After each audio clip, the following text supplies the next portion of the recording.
Tongan ba I pau khara mayam update pijarake. Republic Party of India athawale Delhi Youth Wing Manipur State na thadorakpa press release notice ama mayam ta pathokjarake. Hauji India amadi Pakistan arigi marakta thengnariba lan asina maram oiraga Chandigarh, Punjab, Gujarat, Rajasthan amadi Jammu and Kashmir da lairiba Manipuri singna Delhida lakpa matamda khudong sadaba thengnaba singbu aikhoi RPI athawale Delhi Youth Wing Manipur State ki Thomi sing na angamba mateng pangjagani Delhida lakpa matamda khudong sadaba thengnabiragadi makhada piriba number sida contact tobiragna ningsingjari contact number singa dude 8730958599 amukani ningsingjage 8730958599 aduga atopa number amana 7085379389 amukani ningsingjage 7085379389 Kumantam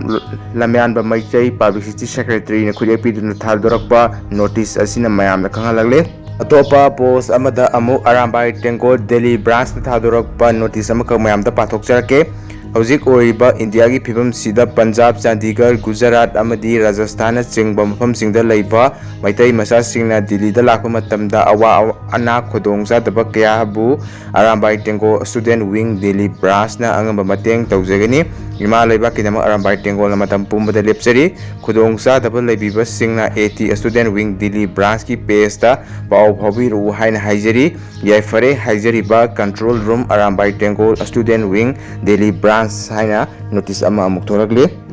atopa post amada amuk pakhomba sairem haina leiriba Facebook account aduna thagalakpa post ama khak share tawjage lusilakpa matamdadi ngausinai hairiba naha kaya ama masung mamanaba laikai da gyan taba lairla su thawai yawba singda hai nang tholakanu ai lan yawrge sidi nang hairoi nang nangamba mafam da hayeng lairla su phajana tammaga afaba laibak ama semau asumna hairaraga halakidaba kaya amani soinairaga halakiba kaya amani halaklaga su mental trauma laiba kaya amani luribadi masung mamanaba lairla su haibadudi magi honafam thokba mahai masing honaribra haibasini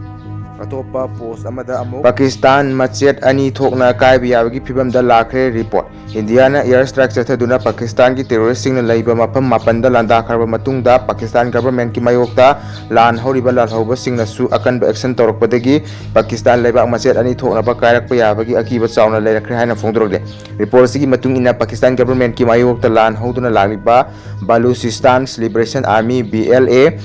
Khyber Pakhtunkhwa KP amadi Tehrik-i-Taliban TTP da Indiana landarakpa asigi khudong sabalawduna Pakistan ki army singi mathakta akanba mongda amuk landa silalakkhibani haire atopa pau amada operation sindur gi mai pakpada Jaish terrorist amasung IC 814 hijack plotter Abdul Rafa Azahar Indian Army na hatkra India da sathiba hijack sing Singh da chawna chenaba Jaish Muhammad ki commander Abdul Rafa Azahar Indian Armed Force ki operation sindur da hatpa ngamkhre haina intelligence ki luchingba singna confirm tawkhre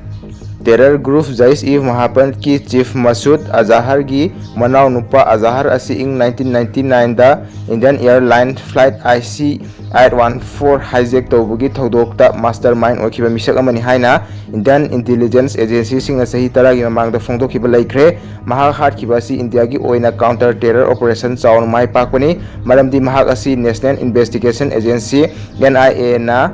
most wanted haina laukthokna lagriba misak amani operation sintur asi Indian Armed Forces na yamna haisingna terrorist singi mathakta Pakistan amsung Pakistan occupied Kashmir da sathakhiba operation singdani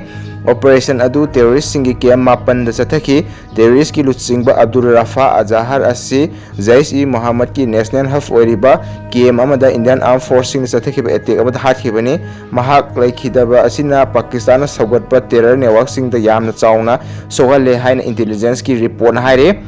Kanthar plane hijack ki mathakta Abdul Rafa Azahar asi 2001 Indian Parliament Act 2003 da Nagrota Army Camp Act 2019 da Pulwama attack amadi atai cross border attack sing da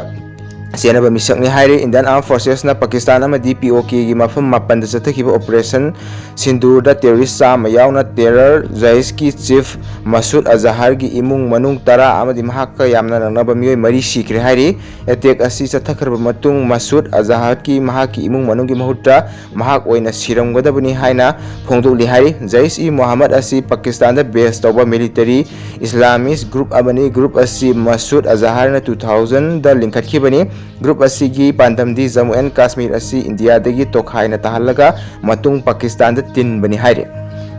atopa pau amada Pakistan na military sing da apamba matamda khut hannaba ayaba pikre Indian Armed Forces na terrorist sing gi laifam mapanda misal kapsindana dakhar matung da Pakistan gi National Security Council gi mifam na Pakistan military dana matam amada hekta apamba mafam amasung apamba mongda India da khut hannaba ayaba pikre Pakistan gi Prime Minister Shehbaz Sharif na preside tawduna Cabinet Minister Singh tongan ba Service Singh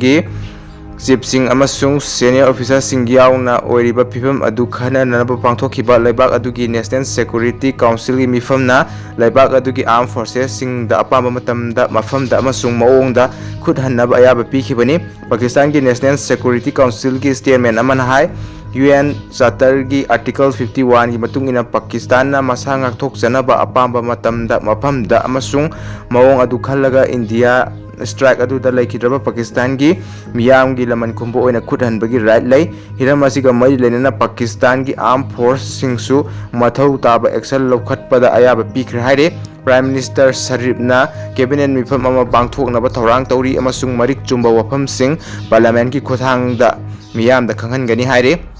mifam aduda India na chatharakhiba thong adu khanaba hobani amasung law na yadaba moongda chatharakpa lani NSC na thong adu akanba moongda condemn tawi loina na madu Pakistan gi maning tambada khut thingjillakpani haire India na nupi amasung angang yauna micham singi laifam da target tawrakpa asi yamna ka henba amasung ikainingai oiba thongni loina na madu miyoibagi lichat nate haina international law bu khongauna bani haina phongtokhe ngasigidi matang sida video si losinjarage channel sibu nungsibiduna subscribe tawsan biu haijari thank you